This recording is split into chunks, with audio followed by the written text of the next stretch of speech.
আসসালামু আলাইকুম ভাই ব্রাদাররা, কী খবর? কেমন আছেন সবাই? তো আবারও চলে আসলাম আরেকটি নতুন ভিডিও নিয়ে। তো আজকে যে ভিডিওটা দেখতেছেন, আসলে এই ভিডিওটা আমাদের অফিসে প্রত্যেক বছর ডিসেম্বর মাসে আমাদের অফিস থেকে আসলে আয়োজন করা হয়। তা প্রত্যেকটা floor, swing floor, cutting, finishing, admin, মানে যত সেকশন আছে সব সেকশন মিলে আসলে খেলার আয়োজন করা হয়।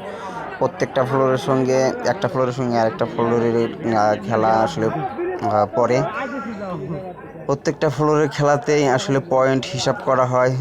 সাইডে লোক থাকে, ওই আপনারা হয়তো বা দেখতে পারতেছেন, এই যে বাম পাশের সিরিয়ালে যে লোকগুলো আছে এর ভিতরে একজন কাউন্ট করতেছে, আরেকজন ভাষ্যকারও আছে। তো আসলে এই সব খেলার ভিতরে কোনো দুর্নীতি হয় না, কেউ কারো পক্ষ নেয় না, কেউ কারো পক্ষ নিয়ে দালালি করে না। এখানে যে খেলা দেখতেছেন আসলে কিন্তু এরা যে খেলতেছে, যারা খেলতেছে এরা সারা বছরে কোম্পানির যে শ্রমটা দেয়, এখন হয়তো বা কোম্পানি 2-4-5 ঘন্টা কাজের লস হইতেছে, কিন্তু এই শ্রমিকগুলাই 4,000 শ্রমিক যে গার্মেন্টসে কাজ করে, এই 4,000 গার্মেন্টস শ্রমিক এই শুধু খেলার জন্য যে আসলে এতটা ভালোবাসে এই ফ্যাক্টরিরে, এই ফ্যাক্টরিতে আসলে সকল ওয়ার্কারদের মনোযোগ দিয়ে কাজ করার এই একটা কারণ যে প্রত্যেক বছর এরকমই 11 মাস ডিউটি করার পরে সারাটা মাস ডিসেম্বর মাসে রিল্যাক্সে ডিউটি করে এবং সবসময় আনন্দ ফুর্তিতে রাখার চেষ্টা করে। আর গার্মেন্টস শ্রমিকদের যতটুকু মৌলিক অধিকার আছে, আমি আসলে যে ফ্যাক্টরিতে চাকরি করি এই ফ্যাক্টরি চেষ্টা করে সম্পূর্ণ পূরণ করার জন্য। ছুটি ছাটার কথা তো বলাই লাগবে না, আপনি যতটুকু দিন ছুটি পাবেন এই গার্মেন্টস অন্তত চেষ্টা করে ওয়ার্কারের সম্পূর্ণ পাওনাদানা বুঝিয়ে দেওয়ার জন্য। আর বেতনের কথা কি বলবো, যে আজ পর্যন্ত আমি প্রায় 8 বছর ধরে এই কারখানাতে চাকরি করি, বেতন 7 তারিখ থেকে কখনো 9 তারিখ যায় নাই। একটাবার করোনার কারণে ব্যাংকের সমস্যার কারণে 8 তারিখ দিছিল। আমার এই 8 বছর চাকরির জীবনে আমি 2বার 8 তারিখে বেতন পাইছিলাম। তাছাড়া এই 8 বছরের ভিতরে আমি একদিনও 7 তারিখ ওভার হতে দেখিনি। গার্মেন্টসে যত লস হোক, যত ঝড়ঝাপটাই হোক, তারপরে ওয়ার্কারের বেতন ঠিক মতো দিছে। আর কি বলবো, এই গার্মেন্টসে দেখেন কত সুন্দর সুন্দর মেয়েরা আসলে ডিউটি করে, অনেক শিক্ষিত মানুষ ডিউটি করে।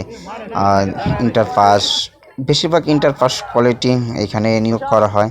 এসএসসি এসব তেমন একটা নেয় না। আর এইখানে হেল্পারদের কথা কি বলবো, আসলে এই ফ্যাক্টরিতে সবচেয়ে বেশি অগ্রাধিকার পায় হলো যারা প্রতিবন্ধী আছে, যাদের চোখে সমস্যা, যাদের পায়ের সমস্যা, যাদের এক হাতে সমস্যা। আমি আরও কয়েকটা ফ্যাক্টরিতে চাকরি করছি, কিন্তু এই ফ্যাক্টরির মতো অন্য কোনো ফ্যাক্টরিতে আমি প্রতিবন্ধী লোক দেখি নাই। এই জিনিসটা আসলে ভালো, এই জিনিসটা অনেক ভালো করছে, কারণ আপনার প্রতিবন্ধীদেরও তো কর্ম করে খাওয়া লাগবে। আসলে তারা যদি চাকরি বাকরি না পায়, তারা কি রাস্তায় সব প্রতিবন্ধী ভিক্ষা করে খাবে? এই দিক দিয়ে ভালো লাগার। দ্বিতীয় কথা হলো, আরেকটা সবচেয়ে বেশি যে জিনিসটা ভালো লাগে সেই জিনিসটা হলো যে আসলে এই ফ্যাক্টরির এমডি এমন কোনো মাস নাই যে আসলে ওয়ার্কারদের সঙ্গে কথা না বলে। ওই হেড অফিসের থেকে কী করে, অফিসে ফোন আছে, ফোন মাইক্রোফোন আছে, সেই ফোনের মাধ্যমে ফোন দিয়ে সারা ফ্যাক্টরি ওয়ার্কারের সঙ্গে কথা বলে আসলে মানুষ কিভাবে চলবে, কিভাবে চলাফেরা করলে মানুষের জীবনমান ভালো থাকবে, মানুষ সুস্থ থাকতে পারবে। এসব কথাবার্তা যখন আমাদের এমডি আমাদের ফোনের মাধ্যমে স্পিকারে বলে, তখন আসলে আমাদের প্রাণ জুড়িয়ে যায় যে না, আমরা একটা ভালো প্রতিষ্ঠানে কর্মরত আছি।